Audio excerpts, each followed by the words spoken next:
Hello everyone, welcome to Sai tasty tales. ಇವತ್ತಿನ ಎಪಿಸೋಡಲ್ಲಿ ನಮ್ಮೂರ ಸ್ಪೆಷಲ್ ಪಂದಿಕರಿ ಹಂದಿ ಮಾಂಸದ ಸಾರು ಹೇಗೆ ಮಾಡೋದು ಅಂತ ನಾನು ತೋರಿಸ್ಕೊಡ್ತಾ ಇದ್ದೀನಿ. ಸೊ ಇವತ್ತು ನಾನು ಮಮ್ಮಿ ಮನೇಲಿದ್ದೀನಿ, ಹಾಗಾಗಿ ಮಮ್ಮಿಯ ರೆಸಿಪಿನ ನಾನು ಶೇರ್ ಮಾಡ್ತಾ ಇರ್ತೀನಿ.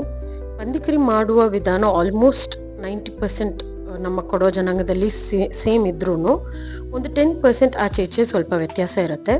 ಅಂದರೆ ಇಂಗ್ರೀಡಿಯೆಂಟ್ಸ್ ವ್ಯತ್ಯಾಸ ಇರ್ಬೋದು, ಮಾಡೋ ಸ್ವಲ್ಪ ರೀತಿ ನೀತಿಗಳು ವ್ಯತ್ಯಾಸ ಇರ್ಬೋದು. ಇಲ್ಲಿ ನೋಡಿ, ನಮ್ಮಮ್ಮ ಎಲ್ಲ ಇಂಗ್ರೀಡಿಯೆಂಟ್ಸ್ ತೆಗೆದಿಡ್ತಾ ಇದ್ದಾರೆ. ನಾವಿಲ್ಲಿ ಸಂಬಾರ ಈರುಳ್ಳಿ 20 ತೊಗೊಂಡಿದ್ದೀವಿ. ನಾರ್ಮಲ್ ಈರುಳ್ಳಿನೂ ತೊಗೋಬಹುದು. ಬೆಳ್ಳುಳ್ಳಿ 2 ಉಂಡೆ ತೊಗೊಂಡಿದ್ದೀವಿ. ಇಲ್ಲಿ ಸಂಬಾರ ಸೊಪ್ಪು ಒಂದು ಅರ್ಧಕ್ಕಿಂತ ಸ್ವಲ್ಪ ಕಡಿಮೆನ ತೆಗೆದಿಟ್ಕೊಂಡಿದ್ದೀವಿ. ಬಾಕಿ ಇರೋ ಸಂಬಾರ ಸೊಪ್ಪನ್ನು ಕಟ್ ಮಾಡಿಕೊಂಡು ಸಪ್ರೇಟಾಗಿ ಸಾರಲ್ಲಿ ಹಾಕೋದಕ್ಕೆ ತೆಗೆದಿಟ್ಟಿದ್ದೀವಿ. 1 ಸ್ಪೂನ್ ಜೀರಿಗೆ ತೊಗೊಂಡಿದ್ದೀವಿ. ಹಾಗೆ ಸ್ವಲ್ಪ ಶುಂಠಿ. ಇದೆಲ್ಲ ಗ್ರೈಂಡ್ ಮಾಡಲಿಕ್ಕಿರೋ ಸಾಮಗ್ರಿಗಳು. ಸೊ ಶುಂಠಿ ನೋಡಿ ತುಂಬ ತೊಗೊಂಡಿಲ್ಲ, ಒಂದು ಚಿಕ್ಕ ಪೀಸು, ಒಂದು ನಮ್ಮ ಬೆರಳಿನ ಅರ್ಧದಷ್ಟು, ಅದು ಗ್ರೈಂಡ್ ಮಾಡಲಿಕ್ಕಿರೋದು. ಮತ್ತು ಈ 2 ದೊಡ್ಡ ಪೀಸ್ಗಳು ಇದು ಜಜ್ಜಿಬಿಟ್ಟು ಆಮೇಲೆ ಸಾರಿಗೆ ಡೈರೆಕ್ಟಾಗಿ ಹಾಕ್ಲಿಕ್ಕಿರೋದು. ಸೊ ಗ್ರೈಂಡ್ ಮಾಡಲಿಕ್ಕೆ ಈ ಸ್ವಲ್ಪ 2 ಪೀಸ್ ಮಾತ್ರ ತಗೋಬೇಕು.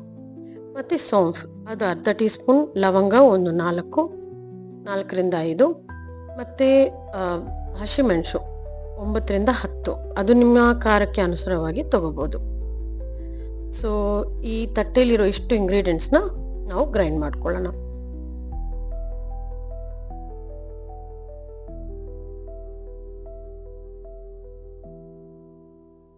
ಸೊ ಗ್ರೈಂಡ್ ಮಾಡೋ ವಿಧಾನದಲ್ಲೂ ಸ್ವಲ್ಪ ಚೇಂಜಸ್ ಇರುತ್ತೆ.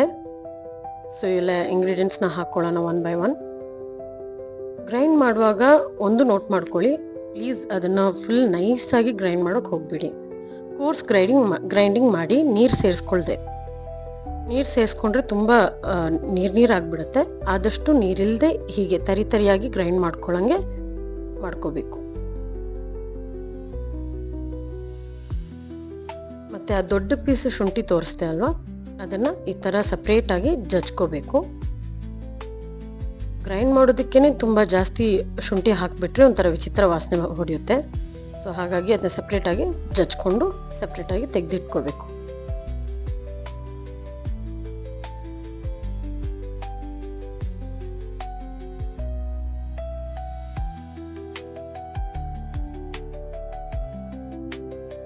ನಾವಿಲ್ಲಿ 1 kg ಪೋರ್ಕ್ ತೊಗೊಂಡಿದ್ದೀವಿ. ಸೊ 1 kg ಮಾಂಸನ ಚೆನ್ನಾಗಿ ತೊಳೆದ್ಬಿಟ್ಟು ಅದಕ್ಕೆ 2 tea spoon chilli powder, 1 tea spoon salt powder, ಮತ್ತು 1/4 ಟೀ ಸ್ಪೂನ್ಗಿಂತ ಒಂಚೂರು ಜಾಸ್ತಿ ಹಳದಿ ಪೌಡರ್ ಹಾಕ್ಕೊಂಡು ಅದನ್ನು ಒಂದು ಕಡಾಯಿಯಲ್ಲಿ ಹಾಗೆ ಫ್ರೈ ಮಾಡ್ಕೋಬೇಕು. ಅಂದರೆ ಆಯಿಲ್ ಏನು ಹಾಕೋದು ಬೇಡ, ಹಾಗೆ ಬೇಯಿಸ್ಕೊಂಡ್ರೆ ಸಾಕು. ನೀರು ಆ್ಯಡ್ ಮಾಡೋದು ಬೇಡ.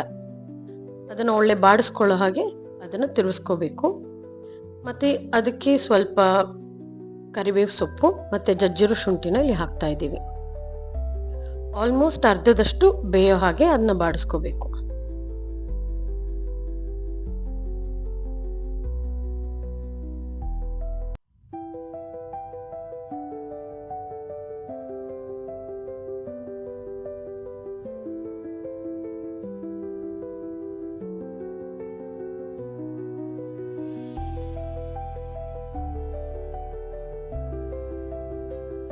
ಈಗ ಅರ್ಧದಷ್ಟು ಬಾಡಿಸ್ಕೊಂಡ್ಮೇಲೆ ಅದಕ್ಕೆ ನಾವು ಗ್ರೈಂಡ್ ಮಾಡಿರೋ ಮಿಕ್ಸ್ಚರನ್ನು ಹಾಕೊಳ್ಳೋಣ. ಗ್ರೈಂಡ್ ಮಾಡಿರೋ ಮಿಕ್ಸ್ಚರು ಅದ್ರದ್ದು ಹಸಿ ವಾಸನೆ ಇರುತ್ತಲ್ವಾ, ಈರುಳ್ಳಿದಾಗಲಿ ಬೆಳ್ಳುಳ್ಳಿದಾಗಲಿ ಹಸಿಮೆಣಸ್ದಾಗಲಿ, ಅದ್ರದ್ದು ಹಸಿ ವಾಸನೆ ಹೋಗೋ ತನಕ ಅದನ್ನು ಚೆನ್ನಾಗಿ ಫ್ರೈ ಮಾಡ್ಕೋಬೇಕು. ಆ ಹಸಿ ವಾಸನೆ ಹೋದ್ಮೇಲೆ ಈ ಕಡಾಯಿಯಲ್ಲಿರೋ ಮಾಂಸನ ನಾವು ಕುಕ್ಕರ್ಗೆ ಟ್ರಾನ್ಸ್ಫರ್ ಮಾಡ್ಕೊಳ್ಳೋಣ.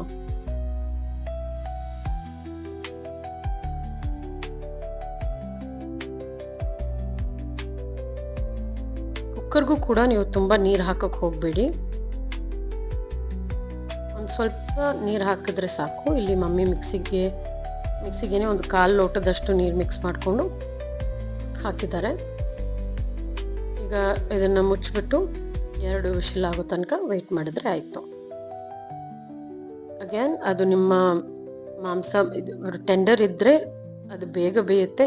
ಇಲ್ಲ ಅಂದರೆ ಜಾಸ್ತಿ ವಿಶಿಲ್ ಬೇಕಾಗುತ್ತೆ. ಇಲ್ಲಿ 2 ವಿಶಿಲ್ ಮಾತ್ರ ಕೊಡಿಸ್ತಾ ಇದ್ದೀವಿ. ಅದು ಬೆಂದಿದೆಯಾ ಅಂತ ಚೆಕ್ ಮಾಡಿಬಿಟ್ಟು, ಅದು ಬೆಂದಿಲ್ಲ ಅಂದರೆ ಇನ್ನೂ ಸ್ವಲ್ಪ ನೀರು ಆ್ಯಡ್ ಮಾಡಿ ಅದನ್ನು ಮತ್ತೆ ವಿಸಿಲ್ ಕೊಡಿಸ್ಕೊಂಡ್ರೆ ಆಯಿತು.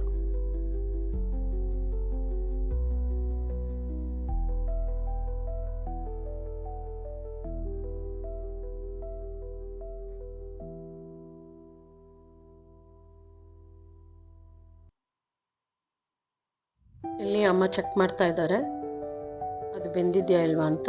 ಸೊ ಪೀಸನ್ನು ಚಿವುಟಿ ನೋಡಿದ್ರೆ ಅದು ಚೆನ್ನಾಗಿ ಬೇರೆ ಬೇರೆ ಆದರೆ ಅದು ಬೆಂದಿದೆ ಅಂತ.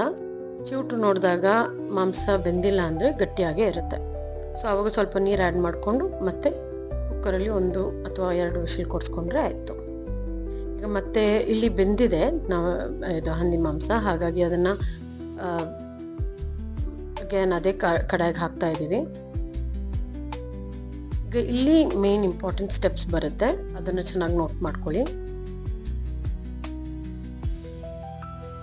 ಅಮ್ಮ ಸ್ವಲ್ಪ ನೀರು ಆ್ಯಡ್ ಮಾಡಿದ್ರು, ಅದು ಸ್ವಲ್ಪ ಗ್ರೇವಿಗೆ ಬೇಕಾಗುತ್ತೆ, ಬಟ್ ತುಂಬ ನೀರು ಆ್ಯಡ್ ಮಾಡೋಕ್ಕೆ ಹೋಗಬೇಡಿ. ಇಲ್ಲಿ ಕಾಚಂ ಪುಳಿ ಅಂತ ಅನ್ನೋ ಒಂದು ಸ್ಪೆಷಲ್ ಇಂಗ್ರೀಡಿಯೆಂಟ್ ಹಾಕ್ತಿದ್ದೀವಿ. ಇದು ಇಂಗ್ಲೀಷಲ್ಲಿ ಕೋಕಮ್ ಅಂತೀವಿ. ಅದನ್ನು ಕೋಕಮ್ ಅನ್ನೋ ಹಣ್ಣನ್ನು ಡ್ರೈ ಮಾಡಿ ಅದ್ರ ಸಿರಪ್ ತೆಗೆಯೋದು, ಅದೇ ಸಿರಪ್ಪನ್ನು ಇಲ್ಲಿ ಕಾಚಂ ಪುಳಿ ಅಂತ ಹೇಳ್ತೀವಿ. ಸೊ ಅದು ಬೇಸಿಕ್ಲಿ ಹುಳಿ ಅಂಶ ತುಂಬ ಇರುತ್ತೆ. ನಮ್ಮ ಕಡೆ ನಾನ್ ವೆಜ್ಗೆಲ್ಲ ಜಾಸ್ತಿ ಅದನ್ನು ಉಪಯೋಗಿಸ್ತಾರೆ. ಸೊ ನಿಮಗೆಲ್ಲದು ಕಾಚಂ ಪುಳಿ ಸಿಗಲಿಲ್ಲ ಅಂದರೆ ನೀವು ನಿಂಬೆಹಣ್ಣನ್ನು ಯೂಸ್ ಮಾಡ್ಬೋದು. ಬಟ್ ಅಗೇನ್ ಟ್ಯಾಮ್ರಿನ್ ಪೇಸ್ಟ್ ಜೊತೆ ಹೇಗಿರುತ್ತೆ ಗೊತ್ತಿಲ್ಲ, ಬಟ್ ಟ್ಯಾಮ್ರಿನ್ಗಿಂತ ಲೆಮನ್ ಪ್ರಿಫರ್ ಮಾಡ್ತೀನಿ. ಈಗ ಇನ್ನೊಂದು ಸ್ಪೆಷಲ್ ಇಂಗ್ರೀಡಿಯೆಂಟ್ ಪೋರ್ಕ್ ಮಸಾಲ. ಇದು ಸರ್ಟನ್ ಸ್ಪೈಸಸ್ ಆ್ಯಡ್ ಮಾಡಿ ಫ್ರೈ ಮಾಡಿ ಮಾಡೋಂಥ ಮಸಾಲ. ಇದ್ರ ರೆಸಿಪಿ ಬೇಕು ಅಂದರೆ ಕಾಮೆಂಟ್ ಮಾಡಿ, ನಾನು ಅದ್ರ ವಿಡಿಯೋ ನೆಕ್ಸ್ಟ್ ಅಪ್ಲೋಡ್ ಮಾಡ್ತೀನಿ. ಸೊ ಈ ಪೋರ್ಕ್ ಮಸಾಲನೂ ಕೂಡ ಅಷ್ಟೇ, ತುಂಬ ಅತಿಯಾಗೂ ಹಾಕಬಾರ್ದು, ತೀರಾ ಕಡಿಮೆ ಆಗು ಹಾಕಬಾರ್ದು. ಸೊ ಒಂದು ಅಂದಾಜಲ್ಲಿ ಹಾಕಬೇಕು. ಇಲ್ಲಿ 2 ಸ್ಪೂನ್ಸ್ ಆ್ಯಡ್ ಮಾಡಿದ್ದಾರೆ ಅಮ್ಮ, ಬಟ್ ಇಲ್ಲಿ ಸ್ವಲ್ಪ ಕಡಿಮೆ ಆಗಿದೆ ಅಂತ ಹೇಳ್ಕೊಂಡು ಇನ್ನೊಂದು ಅರ್ಧ ಸ್ಪೂನ್ ಎಕ್ಸ್ಟ್ರಾ ಆ್ಯಡ್ ಮಾಡಿದ್ದಾರೆ.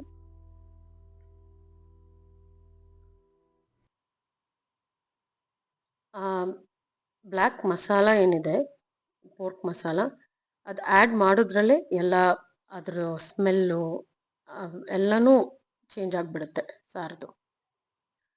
ಇಲ್ಲೀಗ ಪೆಪ್ಪರ್ ಪೌಡರ್ ಆ್ಯಡ್ ಮಾಡಿದ್ದಾರೆ ಅಮ್ಮ, 2 ಟೀ ಸ್ಪೂನು.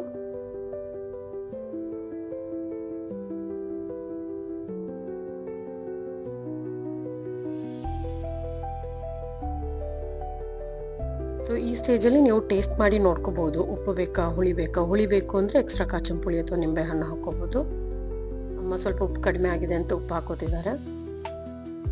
ಲಾಸ್ಟಲ್ಲಿ ಎಲ್ಲ ಸ್ಟೆಪ್ ಮುಗಿದ್ಮೇಲೆ ನಾವು ಕಟ್ ಮಾಡಿ ಇಟ್ಕೊಂಡಿರೋ ಕೊತ್ತಂಬರಿ ಸೊಪ್ಪನ್ನ ಮೇಲೆ ಹಾಕ್ಬಿಟ್ಟು ಸ್ಟವ್ ಆಫ್ ಮಾಡಿ ಮುಚ್ಚಿದ್ರೆ ಆಯಿತು. ಈಗ ಇದನ್ನು ಸ್ಪೆಷಲಿ ನಮ್ಮ ಕಡೆ ಕಡುಂಬುಟ್ಟು ಅಂತ ಹೇಳ್ತೀವಿ, ಇಂಗ್ಲೀಷಲ್ಲಿ ರೈಸ್ ಬಾಲ್ಸ್ ಅಂತ ಹೇಳ್ತಾರೆ. ಅದ್ರ ಜೊತೆ ತಿಂತೀವಿ, ಇಲ್ಲ ಸನ್ನಾಸ್ ಅನ್ನೋ ಡಿಶ್ ಇದೆ ಅದ್ರ ಜೊತೆ ತಿಂತೀವಿ. ಸೊ ಅದೆರಡರ ರೆಸಿಪಿ ಬೇಕು ಅಂದ್ರೂ ಕಾಮೆಂಟ್ ಮಾಡಿ, ಕಡುಂಬುಟ್ಟು ಅಥವಾ ಸನ್ನಾಸ್ ರೆಸಿಪಿ ಬೇಕು ಅಂದರೆ. ಆಯಿತು, ನಮ್ಮ ಕೊಡುವ ಸ್ಟೈಲ್ ಪೋರ್ಕ್ ಕರಿ ರೆಡಿ.